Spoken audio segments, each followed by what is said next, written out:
Untuk kesekian kalinya, pangkalan militer Amerika Serikat menjadi sasaran empuk dari kelompok pembela Palestina.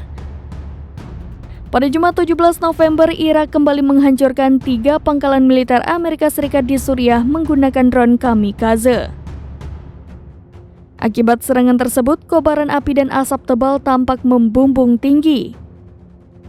Video pangkalan militer Amerika Serikat di timur laut Suriah yang digempur 2 drone kelompok perlawanan Irak itu beredar di Telegram pada Jumat 17 November. Dalam video yang beredar, tampak pangkalan militer Amerika Serikat itu dipenuhi dengan kobaran api dan asap tebal. Namun belum diketahui secara pasti soal ada atau tidaknya korban jiwa dalam serangan tersebut.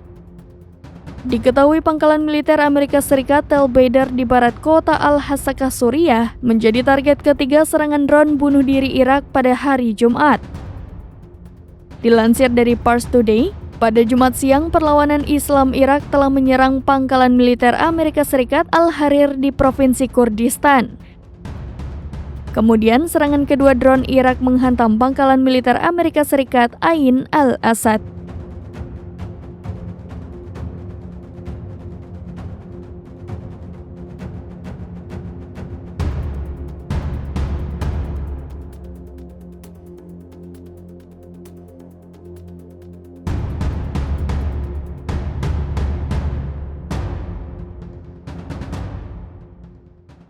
Download Tribun X sekarang, menghadirkan lokal menjadi Indonesia.